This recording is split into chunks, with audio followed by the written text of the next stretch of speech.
Thank you all for coming, and thanks to all of you who are watching online as well. My name is Jason Bordoff. I'm a professor here at Columbia School of International and Public Affairs. I direct the Center on Global Energy Policy, and it really is a delight to have all of you here today and to have our featured speaker here today to discuss a really important issue. So Melanie Kenderdine, many of you know, she's no stranger to the Center on Global Energy Policy here at Columbia or to people who pay attention to energy policy. She joined the Department of Energy in May 2013 to direct the Office of Energy Policy and Systems Analysis and serve as Energy Counselor to Secretary Moniz.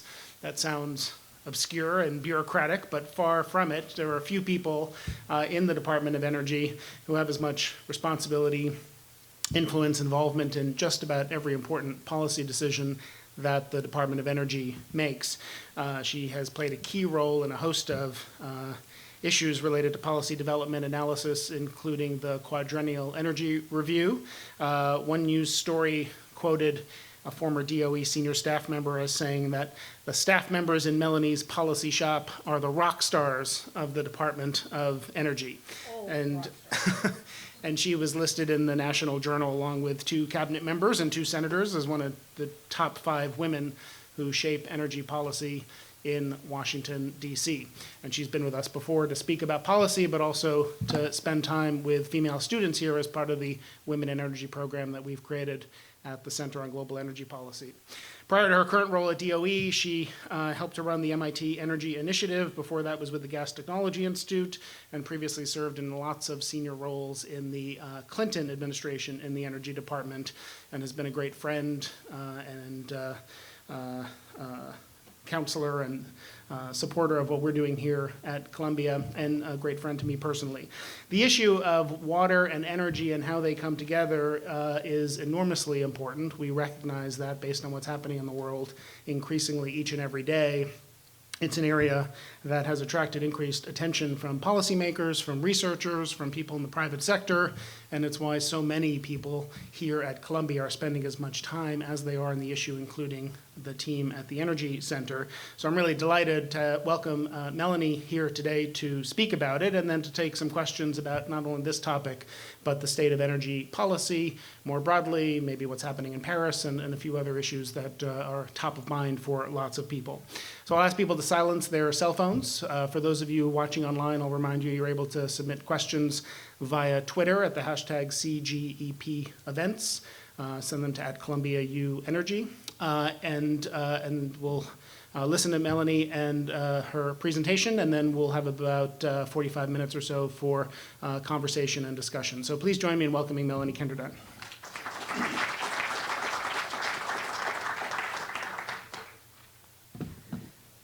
Thank you, Jason, and thank you all for coming. I see a couple of old friends in the audience. Peter Davidson pulled the DOE loan program into great shape, and now he's off and doing some wonderful things elsewhere. Aligned intermediary is what, okay, all right. Anyway, thank you all for coming, and as Jason said, I'm going to talk about the energy-water nexus and talk about climate change as well, and how climate change affects the energy-water nexus. That's obviously a hot topic these days, as the Secretary right now is over in Paris at COP21, and I'll say a few words about that when we have our conversation later. Global leaders from 15 science academies noted that needs for affordable and clean energy for water in adequate quantity and quality, and for food security will increasingly be the central challenges for humanity. Water and energy are inextricably linked and mutually dependent, with each affecting the other's availability. I can tell this is written by science, by academics. It's a tough sentence, but there is growing recognition about the linkages between water and energy. And right here we have water for energy, which is largely what I'm going to talk about today because I'm an energy person. But you see there, energy and power production requires thermoelectric cooling, hydropower, energy minerals extraction and mining, fuel production and emissions controls. Over here, energy for water. Water production, processing, distribution, end use requires pumping, conveyance, transport, treatment, and use conditioning. And so I'll talk a little bit about those. First, I'm going to talk about energy and water challenges. And this is directly from the World Bank. 780 million of the world's people lack access to improved water. 2.5 billion do not have basic sanitation. 2.8 billion people live in areas of high water stress. I'll talk a lot more about that in a minute. Water demand increases are driven by population growth, and climate change is driving scarcity of water. Urbanization, which I had not thought about before I did this presentation, could require transport of water over longer distances. Makes sense when you see what's happened in California. 1.3 billion people have no access to electricity. 1.2 billion have unreliable access to electricity. An increased power demand in Asia by 2050 will increase water demand by 350%, in Latin America 360%, and in Africa by 500%. And a couple more data points on that. 82% of energy companies and 73% of power utility executives say that water is a substantial risk to their operations, and 59% of energy companies and 67% of power utilities have experienced water-related business impacts in the last 5 years. A little bit more on challenges. This is an energy challenge. The Sankey diagram, I actually have two. We always have to have Sankey diagrams in Department of Energy presentations. This is a forecast of global energy consumption in 2030, which is 680 quads a year. Over here, that big gray bar, that's rejected energy. Almost below that, the bar right below that is useful energy. So we are rejecting almost as much energy as we are using, and that's a big target space for innovation and energy R&D. Up here, those little bitty strings, those are your renewable generation technologies or renewable technologies.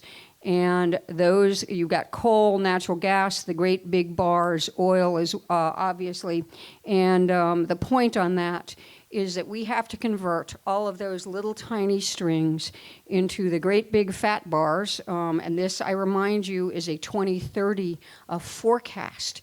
And so it is a very short time frame that we have. They're over in Paris today talking about 2 degrees Celsius, and energy systems don't change that quickly. So it is an enormous challenge that we are facing in the U.S. and in the world. This is an energy equity issue. This is annual per capita electricity consumption. And there is a direct correlation between electricity consumption and the UN's Human Development Index. And what you see on the x-axis, that's annual per capita electricity consumption, and on the y-axis is where countries fall on the Human Development Index. And what you see, the blue, very high on the Human Development Index and very high electricity consumption, and you start moving down the chain to where you get to countries that it's the 1.3 billion that actually lack access to electricity. And just read the end of that. All countries that have reached higher development levels in the past have increasingly used energy-intensive inputs like steel and cement, and it is hardly plausible that this correlation will break in the near future. So there are enormous energy equity issues associated with electricity, and in order to meet the electricity demand and to move those least developed countries up on this Human Development Index, we're going to need a lot more energy and electricity, which is problematic when we are trying to address issues like climate change. These are modeled impacts of climate change, and forgive the cartoon, but I like maps. Maps are strategic. These are areas, this is what we expect in a 2 to 4 degrees Celsius increase in temperature. So that's what you're seeing here are the modeled impacts. Those are all the areas of the world where you're going to see increased deserts.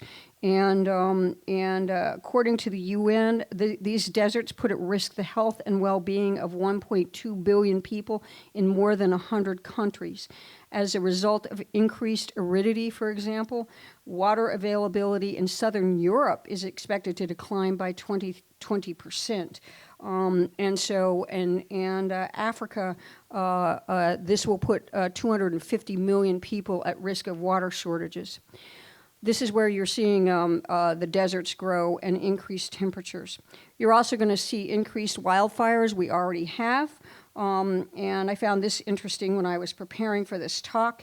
In January of 2013, Australia's Bureau of Meteorology had to add a new color to the top of its temperature forecast scale.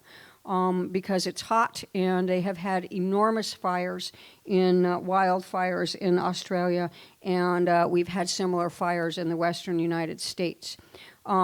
This is, the glaciers are melting, both in the Andes and in the Himalayas. Most of the small glaciers in the world have already melted. In the Hindu Kush, high levels of discharge are typically between April and September, and now they're between April and May. The disappearance of glaciers will represent a serious water challenge to 1/6 of the world's populations. In the short term, this will cause lakes to expand and bring floods and mud flows in these regions of the world. And in the long run, the glaciers this will reduce the water supply to these regions.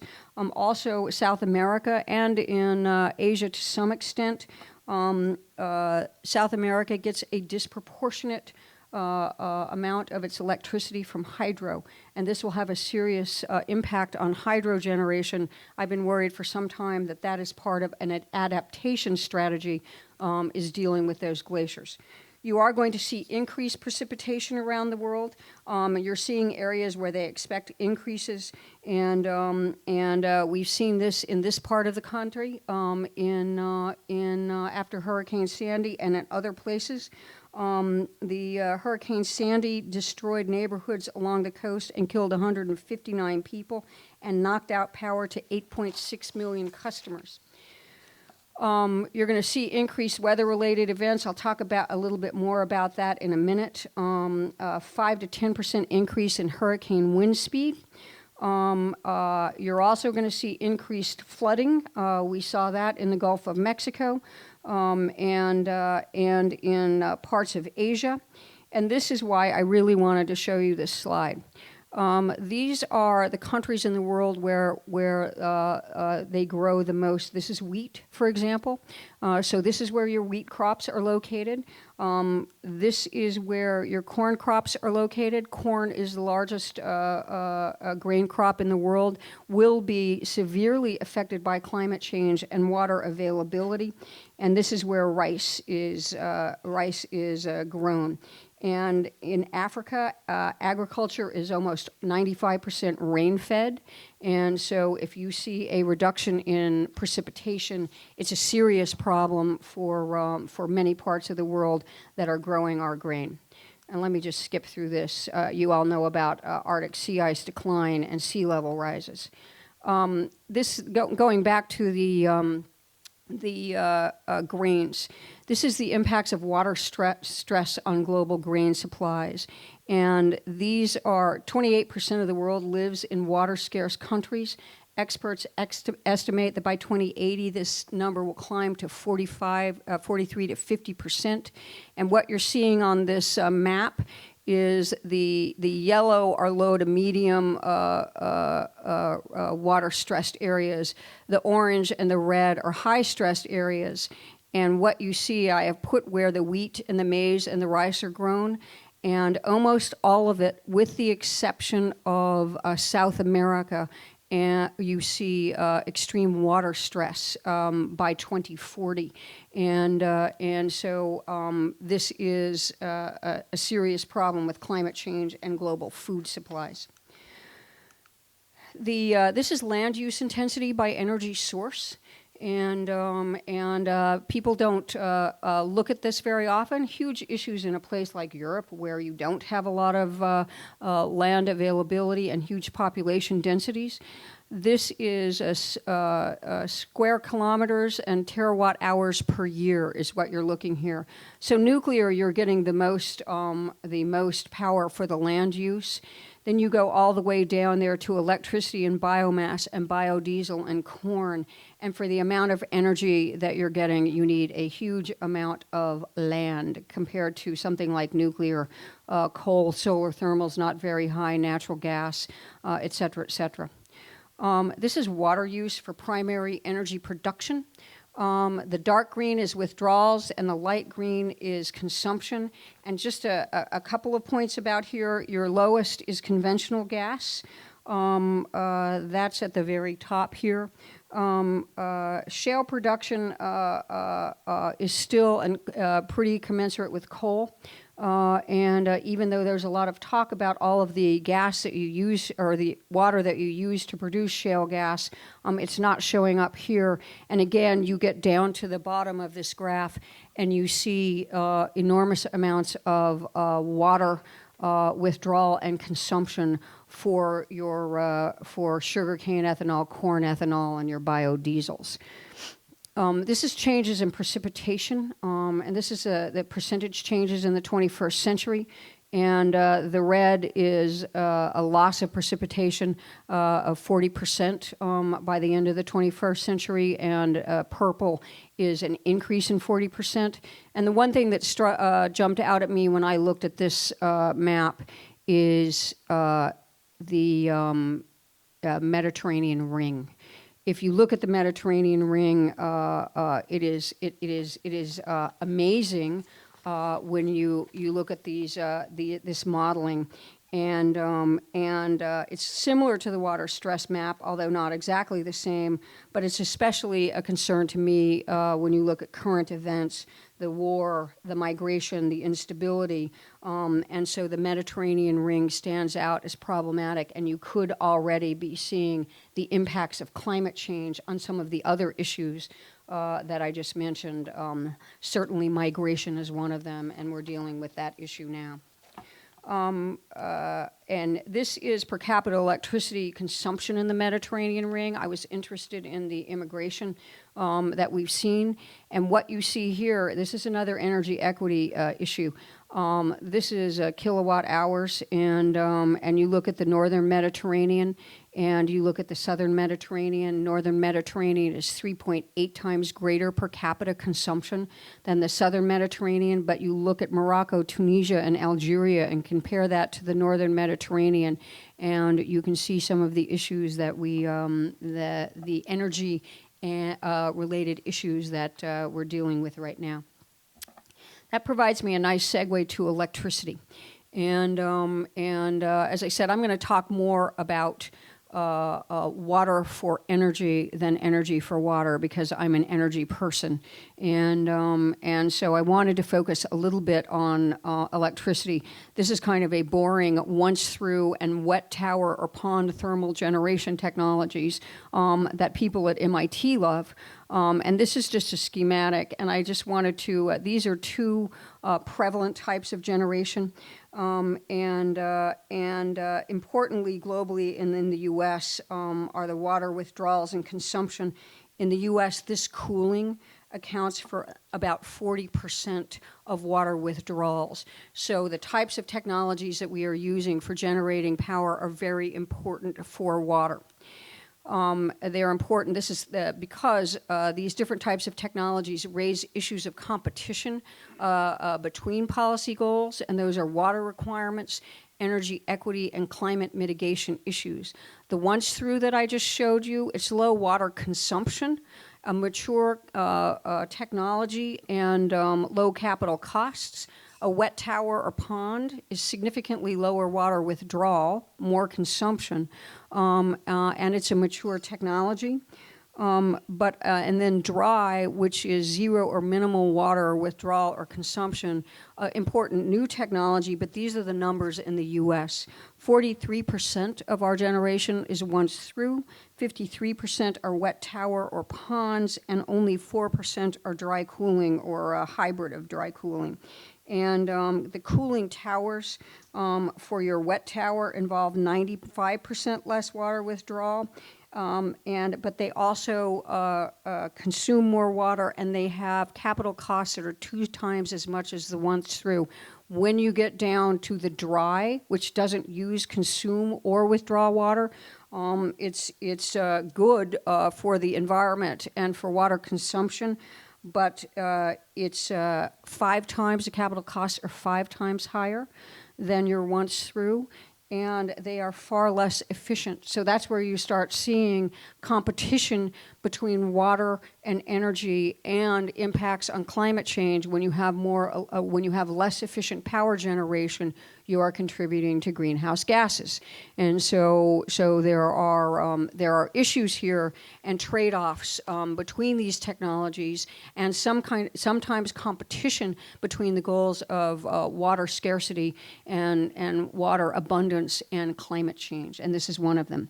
Here's another area where it's a problem. These are the blue is consumption of water without carbon capture technologies. The darker blue and the aqua is what the water consumption that you add when you do carbon capture on combined cycle natural gas, pulverized coal, supercritical coal, and IGCCs. So there is a parasitic load in efficiency that you pay for carbon capture, and you also use a lot more water.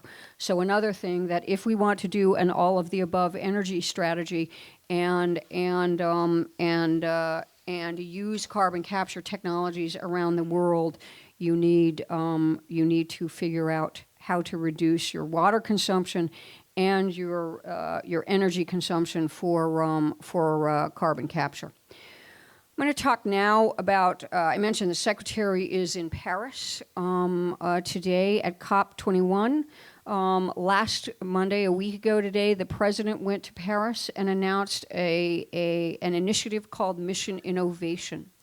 And Mission Innovation, 20 countries of the world came together and signed on to an agreement. They didn't sign an agreement. I don't want to, it could be called a treaty. But 20 countries agreed to double their clean energy R&D in the next 5 years. And that is not an inconsequential doubling. And let me tell you why. These are the 20 countries. Okay, when you look there, those countries span 5 continents. They represent 60% of the world's population and the top 5 most populous countries in the world. So this was a pretty big deal. This coalition emits 2/3 of the world's greenhouse gases and nearly 3/4 of the CO2 emissions from electricity. The GDP in these 20 countries represents about 70% of the global total. Importantly here, and I said the doubling is not trivial, is that it represents over 80% of all the governments in the world's investment in clean energy R&D. So this is an enormous commitment, and I think that certainly in the water for energy space, there are a lot of opportunities for technology, some of which I just described, and technology investment that will deal with both climate change and with the water issues that we're talking about. Just a few factoids on these 20 countries as well. 4 of 20 of these countries get 60 to 92% of their electricity from hydro. As I mentioned, hydro is a problem in places like South America where the glaciers are melting. So you have a huge interest either in adaptation technologies or in mitigating climate change. Six of these countries get 30 to 91% of their power from natural gas. The UAE is on there. They get 98% of their power from natural gas. 6 get 40 to 76% of their power from coal. Okay, this is problematic, as you might imagine, from a climate perspective and from an environmental perspective in general. I don't know if you all saw. I think it was a photo in the New York Times where there was a red alert declared in China because of air pollution. What you can see there, China is the highest, 76%, India 74%, Australia 68%. I was surprised by that. And Germany, I was surprised, 46% coal, even though they have substantial incentives for renewables. They generate a lot of their electricity more than we do with coal. This is a little bit about the Mission Innovation Partners and the WaterEnergy Nexus specifically. France is was one of the main leaders of Mission Innovation and worked with the U.S. and Indonesia. Surprisingly, were the three countries that were major leaders in this. France is vulnerable because they have a lot of nuclear, and that implies a lot of water dependency. You might have noticed on the previous slides how much water is required for nuclear. China, we just mentioned, it's coal rich and it's water poor. They are working with us and doing a lot of research on coal-fired power generation, but it's problematic. Here you have Qatar and Australia, although Qatar's not a member, just Australia is. They are increasingly reliant on desalinated water for drinking. Desalination is very expensive, and India is highly reliant on inefficient coal-fired generation, and about 400 million people in India don't have access to electricity. And so they are going to be building out their power generation. The Modi has announced a goal of universal access, I believe, by 2022. And they have a lot of lignite in India, and so that's problematic as well, and will require a lot of water in addition to contributing to climate change. Hold on, let me go back. Just a little bit about energy and water intersections in the United States. So that's a little international and challenges. And now here's something, a few thoughts about the what's going on in the U.S. I said we always have to have one Sankey diagram. Now I have two. This has water and energy on it. Water is in billions of gallons per day. The U.S. Total is 404 billion gallons of water per day. 65% of that is fresh surface water, 20% fresh groundwater, 14% saline surface water, so that's your brackish water and seawater, and then 1% is saline groundwater. So that's how it breaks out here in the U.S. What we have available. That's a little messed up slide. 48% of that water is for thermoelectric cooling. I mentioned the cooling towers before. That's the cooling technologies and generation technologies. That's why. 11% is for public supply. 17% of our fresh water supply goes to public water. And 50% of this fresh surface water is fresh surface water, and 42% is fresh groundwater for your public water supply. Energy. These are in quads per year, these are 2011 numbers. 96 quads of energy consumption. We're doing all right on quads. In the Clinton administration, we were at 100. So we have reduced our energy consumption here. I just noticed that. 40% of that is for electricity. 66% of thermal generation is coal and nuclear. Okay, so again, we go back to the thermal technologies and that I described earlier. 34% is natural gas. And just a little bit about drought in the U.S. I'm sure you've all read about this as well. California drought is cited as the worst recorded in 1,200 years. That's important for many, many reasons, but that California is the breadbasket of the United States in part. Huge agriculture business there, and in fact, its economy is larger now than Italy's and Russia's, and it's the world's 8th largest economy. And so when you have a 1,200-year drought in the 8th largest economy, it's felt in a lot of other places. On the flip side of that, and as I mentioned, we have a lot of flooding in 4 days in 2014, damage to 70,000 structures. Just an aside note, my son moved to Houston a year ago, and he's had 2 floods where he's had to where they have closed down his office, and he has been unable to go to work. And that is in the course of a year, significant flooding in Houston. And the number of flooding days in the U.S. has increased markedly since the middle of the last century by as much as 900%. This photo here is Annapolis and Baltimore, where you've got flooding. This is another way to look at what I just described. These are billion-dollar disaster events by year and type. So you have a whole drought, cyclone, flooding, wildfires. Yellow is severe storms. And in 2011, we had a huge spike in billion-dollar weather events, but they've come back down. But what hasn't come down is the yellow bar, and the yellow part of that bar, and those are severe storms that are costing us $1 billion or more. And so you're seeing increased precipitation in parts of the world and significant problems from rain for our infrastructure, et cetera, et cetera.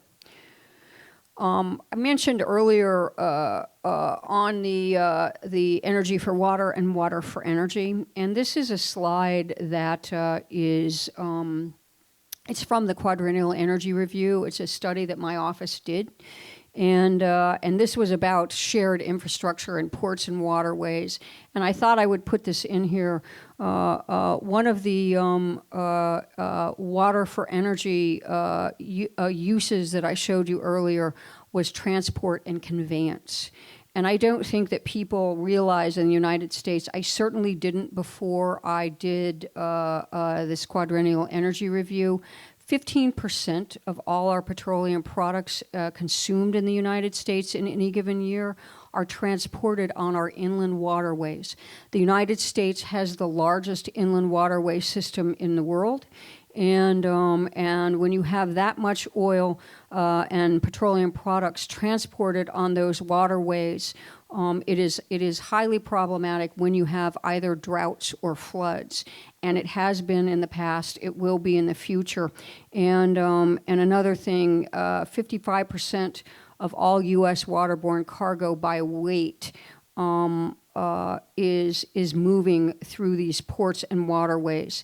And just a little aside, that cartoon there, that is the Calcasieu Ship Channel. And the ship channel where we are going to very shortly be shipping LNG through this ship channel has often silts in. And what you see on the left is what the authorized dimensions of that ship channel are, and on the right is how the ship channel is at times. And the pilots on that ship channel call it self-dredging. And that's what that little cartoon is about. And we need to invest a lot more money in the Corps of Engineers to dredge those ports and to manage those waterways. And it's increasingly difficult because of climate change. I'm going to skip over this one and just mention a couple of technologies. Carbon desalination, low carbon desalination. The electricity costs in desalination are about a third to a half of the total costs. You saw when I showed you earlier Australia and Qatar, for example, are increasingly dependent on desalination for their drinking water.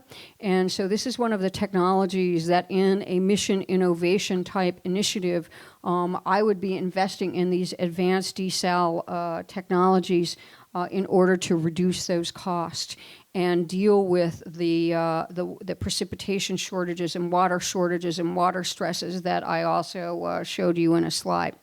It is, quite frankly, an adaptation technology that we need to really think about as we go forward. This is another a technology that we should be thinking about to get the electricity we need without water withdrawals or water consumption. And these are advanced dry cooling technologies we are investing in at the Department of Energy. And we need to do a lot more work in these if we are to address all of the issues and some of the conflicting issues that I described, climate change, energy equity, and water consumption and withdrawals. And then finally, let me close with some policy and technology goals for energy and water. The first is to optimize freshwater efficiency of energy production, generation, and end-use systems, as I just mentioned. Optimize the energy efficiency of water management, treatment, distribution, and end-use systems. Enhance, that's there twice. I just said that. Enhance the reliability and resilience of energy and water systems. Increase safe and productive use of non-traditional water sources, promote responsible energy operations with respect to water quality, ecosystem, and seismic impacts, and exploit productive synergies among water and energy systems. And let me say in closing, this energy-water nexus is a hugely important issue. As I mentioned, I am approaching this from the perspective of water for energy, and that's because I'm an energy expert. I am not a water expert, but when I was preparing for this this talk, I will also tell you that we don't have the kind of information and data that we need on water like we do on energy. I went to the World Bank to look at energy and water. They have great databases at the World Bank. They had 15, 20 databases. I pulled out the 20 countries in mission innovation, 15, 20 databases for energy. They had 2 or 3 for water. And the 2 or 3 for water of the 20 countries, you would see information from 5 or 6 countries and blanks for the other countries. So that's globally, we don't have the kind of information that we need. You have the same problem here in the United States. At the Department of Energy, we have an Energy Information Administration. We don't have a Water Information Administration anywhere. I'm not quite sure where you would locate a Water Information Administration within the government. It's very, very cross-cutting. We had a workshop on these issues, and USGS, U.S. Geological Service, seemed to be the place for it, but it is a long and complicated process to start gathering and building up the information that you need and to effectively manage energy for water as opposed to water for energy. And there are many things that we know anecdotally. We have a lot of information about some of the things that are going on in California. We don't have a huge amount of information in many states or nationwide. Interestingly enough, where we have the best information on water is in states that don't have it. I'm from New Mexico. Good information on water, not so much in, say, Virginia, or I don't know. I don't want to hear about from the Virginians. They have great information on water. But places where there are a lot of water, you have, obviously, you don't have scarcity. You don't have the water compacts that you have in places in the West, like you have in places in the West, and river rights and Colorado River all the way down to Mexico, and the rights that the various states have. So I know it sounds boring, and I say it a lot. but do not underestimate the value of good data, and we really, really need it about energy for water. We have a lot more about water for energy, and both are hugely important issues. We know there is a significant nexus. I've described the water for energy, and hope that in the near future we can get better data on energy for water. So thank you very much. Thank you.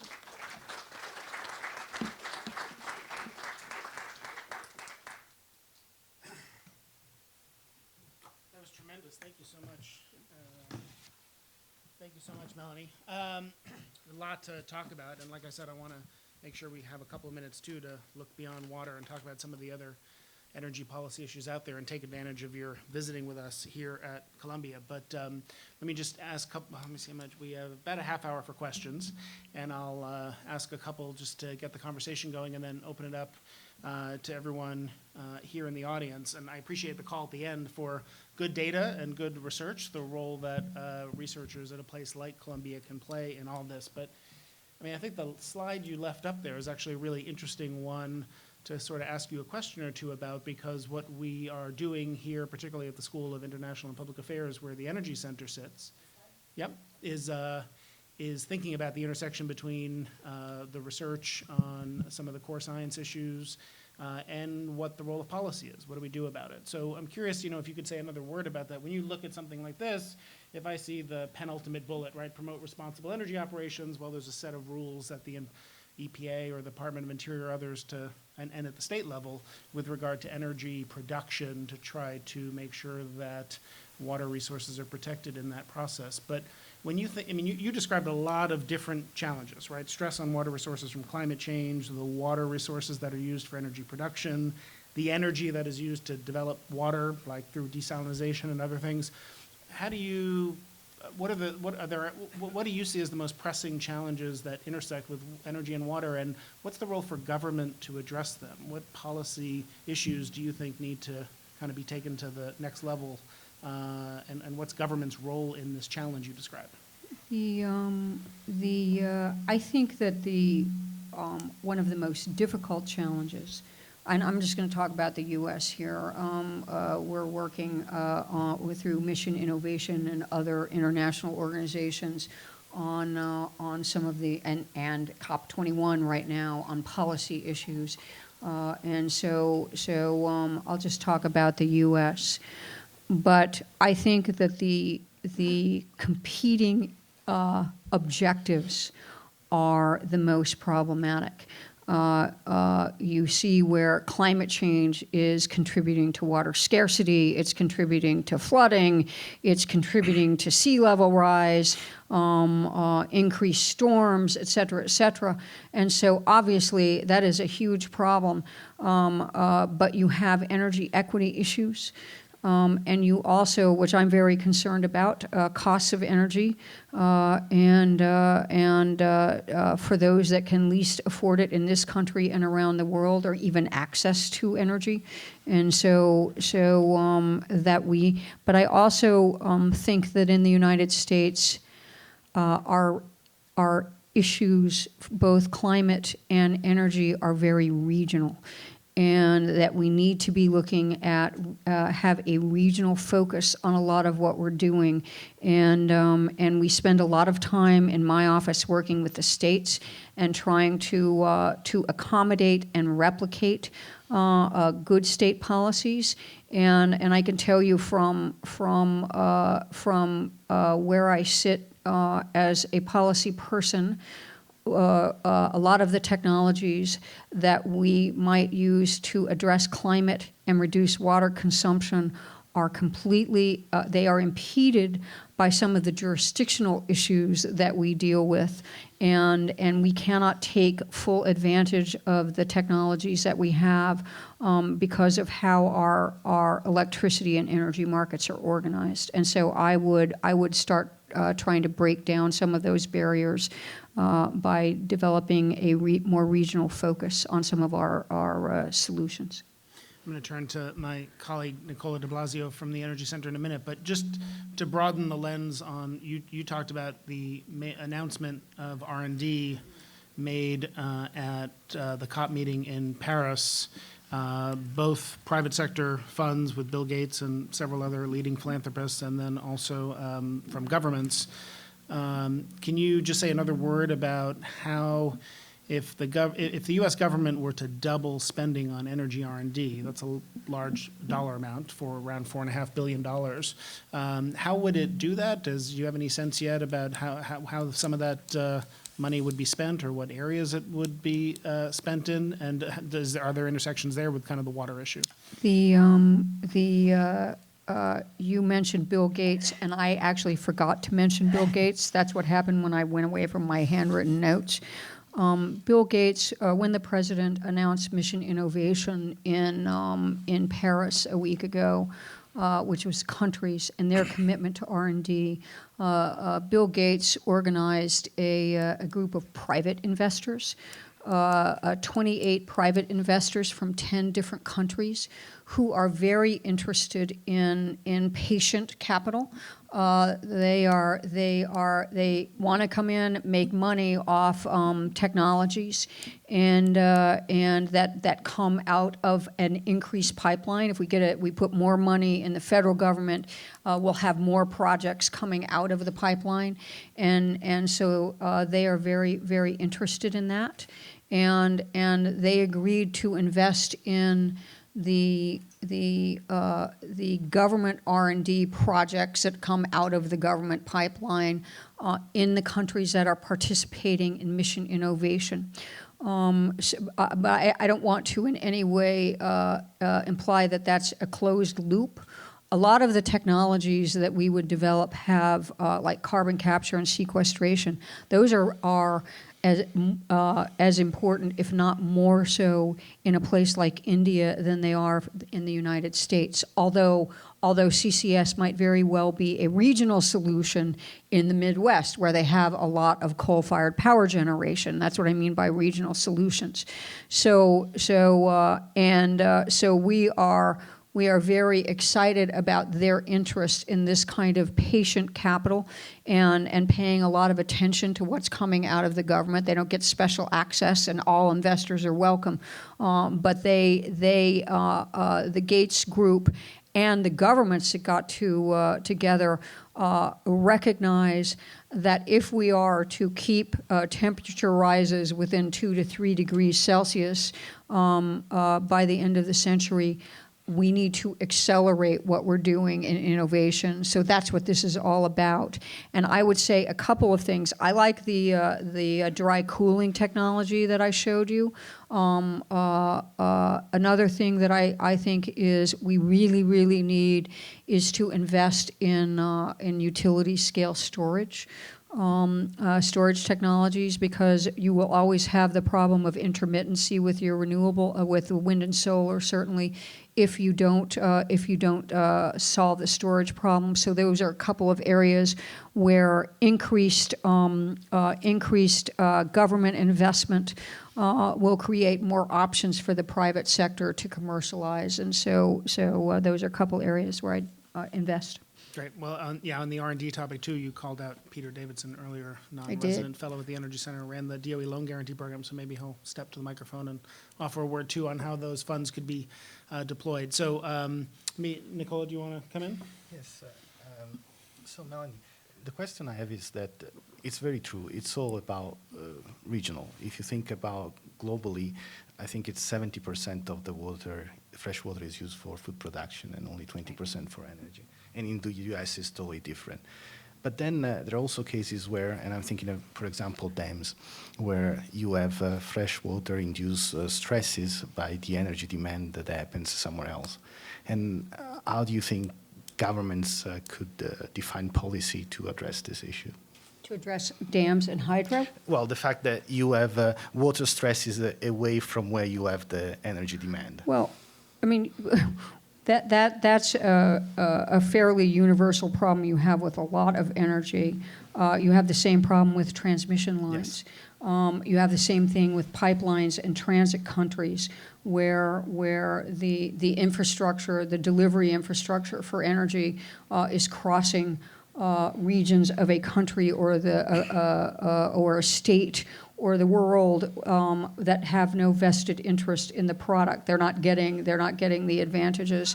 We're having a lot of problems with that in some of our transmission lines as well.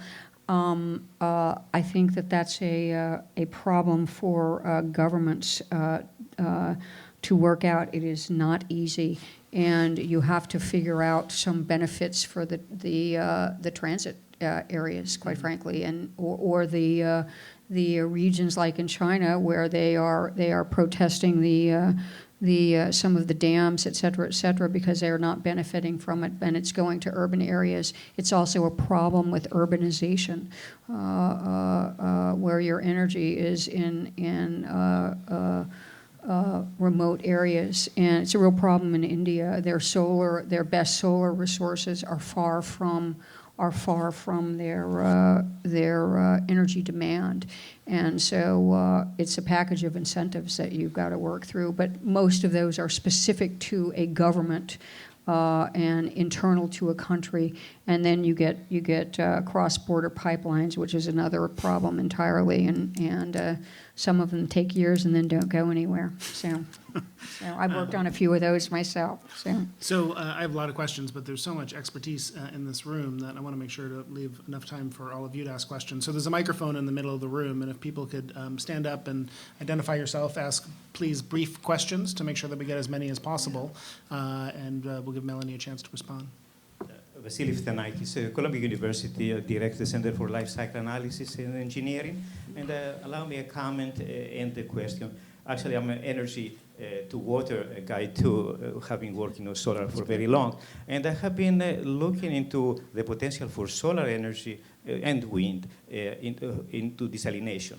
And actually, it happens that the arid areas that they need the water desalination, they are very rich in solar resources.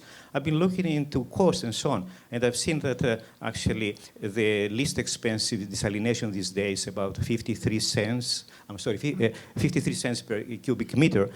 40% of this is the cost of energy. Right. So looking into actually the reduction in the solar electricity cost, we're talking about in those areas down to 5 to 6 to 7 cents per kilowatt hour.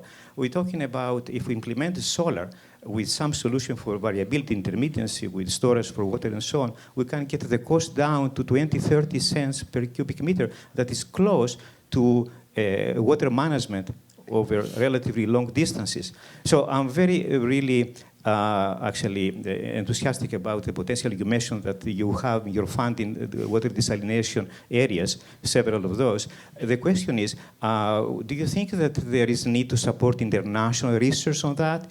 I mean, you know, there are initiatives, let's say in Chile, for example, they start in a big program, putting serious money into desalination in the Emirates. Oh, by the way, perhaps may not know in the audience, but we have an initiative that was launched in Paris 2 days ago, the only initiative on water energy, International Desalination Agency and Masdar UA. And Colombia is a founding member. So actually, we have that. It was formed within the last 2 weeks. The question is international. Our DOE international programs don't have funding. I mean, I have been actually conducting them. They have only funding for monitoring. Years back, we had more funding on international programs. It seems now that we don't. So the question is, do you see the need perhaps for funding partnerships with others in this common endeavor of desalination and energy to water? We actually, one of the, truth be told, I thought I was talking for an hour, so I prepared an hour's worth of slides, and I just didn't look at my schedule. And so I had to rush through some of them. One of the slides that I rushed through on desalination was advocacy for research in using renewables for desal, and which I like. I think it's fairly elegant because it uses both mitigation and adaptation technologies, so it takes care of some of the issues where you have the tension between water emissions, efficiency, and all of those things. With desalination, you can address those with low-cost renewables. It is, however, a research area. We are always in need of funds. We don't control them, and we have some substantial international partnerships. We have a partnership with China. We have a partnership with India. My expert in my office on energy and water is in China right now, or she would have given a better talk on energy and water, because that is her area of expertise, but she is over there working with them right now at a center that we have, and it's the availability of funds, and as you mentioned, and we have a lot of international partnerships. I wish they were better funded, because these truly are international issues, but we'll see what happens. We don't have a budget. We don't have our appropriations for fiscal year 16 yet. Hopefully, we will have those at the end of next week, I think. But it's just a matter of priorities. And there was a budget agreement reached by the White House and the Congress that puts a pretty strict limit on funds, and we've been operating under sequestration, and so it's prioritizing, and I wish we could do more, and I agree with you. Thank you very much, Thank you. and thank you for coming. Thank you. Thank you. Next question. Hi, my name is Amy Larkin. I'm the author of Environmental Debt, The Hidden Costs of a Changing Global Economy, and I'm vice chair of the World Economic Forum's Climate Change Council. And you brought up the issue that everything's connected, and so I want to talk about those connections a bit. You talk about optimizing all kinds of policy. How about zoning policy? I was just in the UAE, which Right. is, in terms of a place where there's no water and no food, an astonishing place. Or It just, is astonishing for having no water and no food, yeah. well, Yeah, yeah. and then having been built Right. with oil money. So you could connect every problem in the world and put it right there. And I know that there are some solutions coming out of there. But it would be so much better if we didn't need the desalination. And so things like in the U.S. policy for zoning, you'd read about new building bonds, municipal bonds in Tempe, Arizona, and Las Vegas, Nevada. You think, why are they building one more building? And if we were to connect zoning, agriculture, forestry in there, is that something that's ever discussed? Well, Is that too complicated? those issues aren't primarily the purview of the Department of Energy. So they are discussed in an interagency context. From where I sit, we spend a lot of time and focus a lot on end-use efficiency and buildings, et cetera, and so that's where we would come into a discussion like that, not necessarily in zoning per se, but in financing for energy efficiency. It's a problem. Reduce is always the first part of reduce it. is always, Right. it's the low-hanging fruit. Right. But it's also. But we ignore it because it's cross-sectoral. Well, it's also very dispersed. And yes, it's very dispersed, and so it's problematic from a policy perspective. I mentioned this quadrennial energy review that we did, and the first one, we've redefined quadrennial. We're doing not one every 4 years, but 4 installments. The last one will be the big summary document, but because energy is so broad and so everything is so connected, we didn't think that doing one large comprehensive energy plan would get us actionable recommendations. So the first one was on transmission, storage, and distribution infrastructure. The next one is on electricity, soup to nuts. And in that, we are going to be doing valuation of of a range of things that are not currently valued. Efficiency is very, very difficult to value. Right. Baseload power, very different. I mean, your rates are very simple in general. And so if we could value some things and track those values with things like zoning, I think that it would, we could capture more of the low-hanging fruit. Fabulous presentation. I really enjoyed it. Thank you. Thank you. Other questions, please come up. As I said, have many. So you talked about things, you put a slide up that showed how much product we move by water and how much congestion there can be on the water. And I know that one of the issues you've spent a lot of time on is thinking about bottlenecks with regard to our strategic petroleum reserve. So like I said, I want to cover a couple of broader issues while we have the benefit of your being with us here. But can you tell us what the challenge is and what's being done to address it? For those of you who don't reside in the world of strategic petroleum reserve and oil, the SPR was established in 78, I believe, after the oil embargoes of 1974. And at that point in time, there actually were physical disruptions of oil. We didn't have a global oil market, and the SPR, it's in Louisiana and Texas, and the oil is stored primarily in salt domes in that part of the world.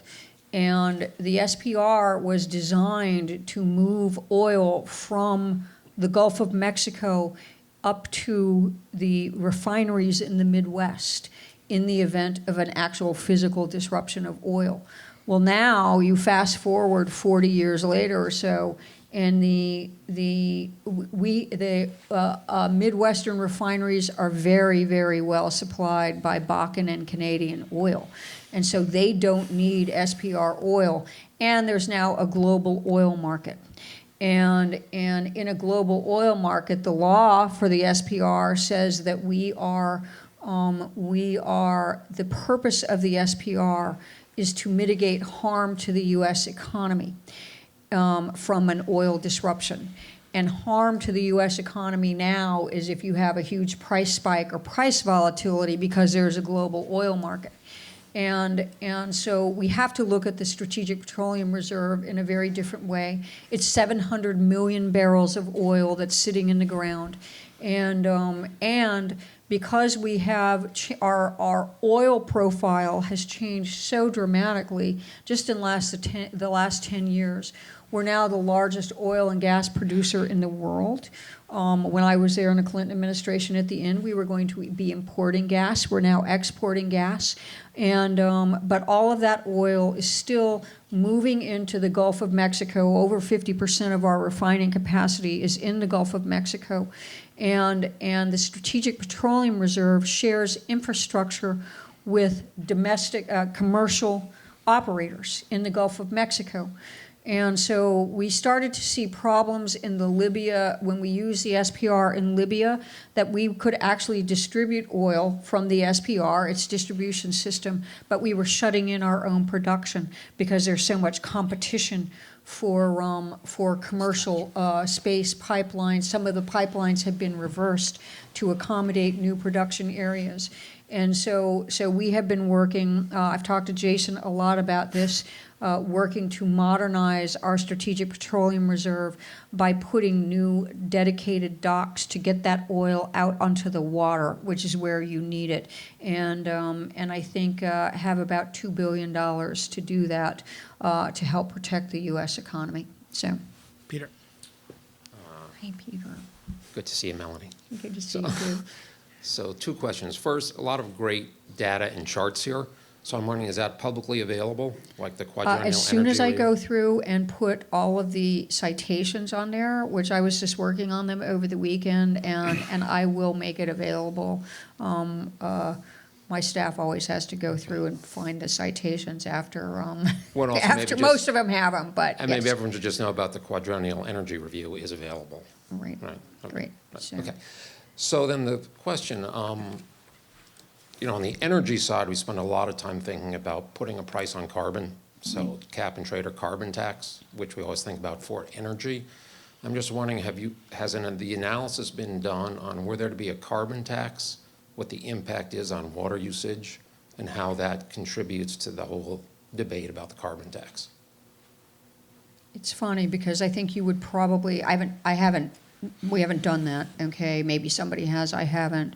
But you might have competing issues, okay? Because a carbon tax would presumably do things like provide incentives to nuclear, but nuclear uses more water. And as does right now carbon capture and sequestration. And so again, it's the tension between some of these climate issues and water issues that you might see. But I haven't done any analysis, but I'll check it out for you, Peter. Well, and from a policy perspective, it's interesting because we know that Right, it effort is, has yeah. been stalled, and if you can bring nobody's anti-water and clean water, so to Right. bring those voices to the argument could be very helpful. Well, and obviously, many economists talk about pricing carbon, but lots of economists talk about pricing water, too, to Right, reflect right, its they market do. cost, right? So, And we need it. We need the water infrastructure in the country needs some improvement, as does our energy infrastructure, which is what the Quadrennial Energy Review was about. And so we need a lot of work. So, next question, please. Martin Schoon, Brookhaven National Lab. I'm part of a group that's actually across various different national labs working on this issue. And as you may know, the last big idea summit that Secretary Moniz had, this is one of the areas that he likes to think of putting more money into it. Realistically, which of these two pillars, if you will, the energy for water and water for energy, where do you think DOE can really realistically take the lead, given all of the stakeholders that are involved in this issue?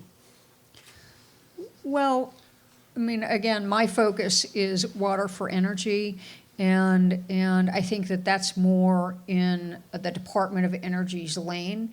As I said, we don't have a water information administration, and if we did, I wouldn't necessarily locate that at the Department of Energy.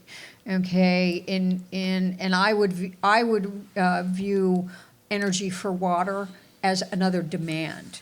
Okay, I mean that's from my perspective, it's just one of the many pieces of demand. The problem is that we don't have good data on that, and so this is just my personal opinion. I would come down on the water for energy because that's more the technologies that we work on. It's more in our wheelhouse, and would view energy for water as a component of demand. You do get into issues where you say, as we've said many times, the tensions between climate, water, and energy, but that's an interagency process as well, and which lab do you work at? Brookhaven National Lab. You're at Brookhaven, Yeah. yeah. Which explains why you're in New York, right? right. So, thanks, thank you. The labs did great work with us on the QER, and they're on the next one too. So. No one's asked quite about this topic yet, but I do want to ask. I mean, you know a lot about natural gas. You were with the Gas Technology Institute. You've worked on gas and shale gas in particular for a long time before most people knew what it was, and it's an issue that generates a lot of controversy around water, and we see that here in New York State certainly with the moratorium on shale development. So can you talk about that intersection and what you think kind of the issues are that you're most concerned about, and maybe what issues you think it sort of aren't as big a concern as some people make them out to be, and what is being done at the federal level or at state levels also? What's that right balance to make sure that we develop these resources with adequate protection for water? Actually, when I found out that this was shorter than my talk needed to be shorter than I had planned, I took a slide out on water use and shale gas, a comparative slide across, like water for shale gas compared to golf courses or municipal water or mining and extraction. Other extraction industries, and it's a very, very small amount of water. But I don't want to minimize that it's a very small amount of water, but you use it all at once. That's the problem. And it's not going to, compared to golf courses or swimming pools or whatever, it's not going to put a huge strain on water supply, but it puts a very significant strain on local water supplies and local water treatment. And so it's episodic. And it's large and episodic. And right now, the produced water is causing problems. The seismic activity from shale gas production is not from actual fracking. It is from injecting the produced wastewater from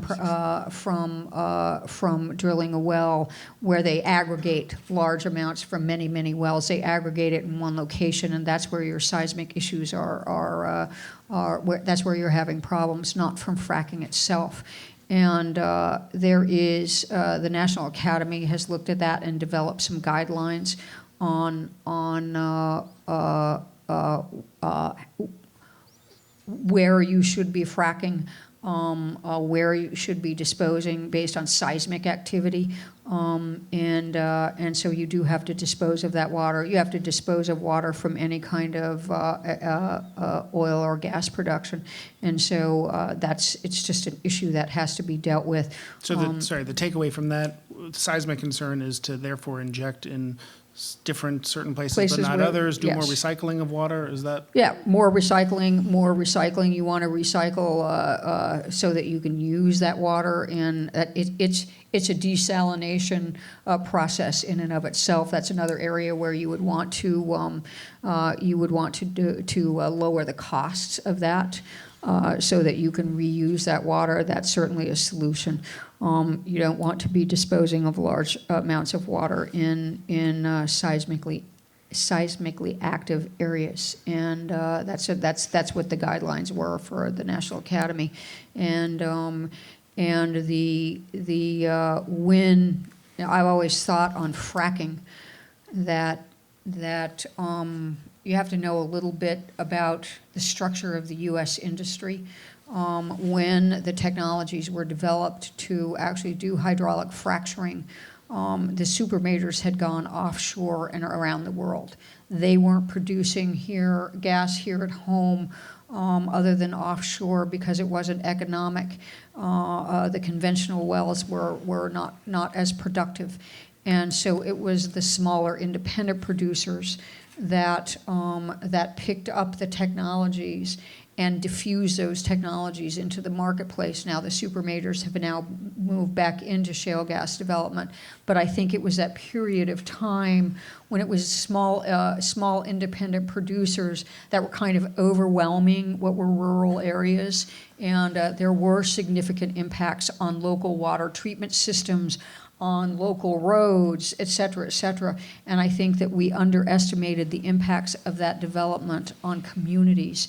I think the industry did, and it's more regularized and more regulated now than it was when it started out, and these are very challenging problems, but we think that they are manageable. So Great. I wish we had a lot more time, but this has been a great conversation. I think for us, as I said, so much interesting work being done at Columbia on issues at the intersection of water and energy. It's why we at the Center on Global Energy Policy have developed a research program focused on issues at the WaterEnergy Nexus and are working with lots of our partners across the university on this. I think you've heard, it's good to hear the validation of how important that topic is and how broad that research agenda needs to be. You hopefully have heard how valuable federal funding of university research is and can take that message back to Washington.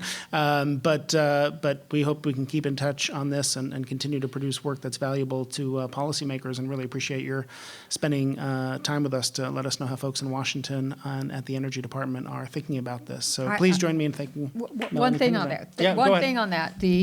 As I'm working and looking at my kind of regions analytically, if I were queen of the world and we're looking at regions in the United States, and we've analytically derived regions based on a bunch of things. The first thing I put on that map was research universities. Okay, so. That's the bias of someone who It is went the from bias. MIT to the energy department. Right. Well, so again, thank you for being with us, and please join me in thanking Melanie for spending time with us in New York. Thank you.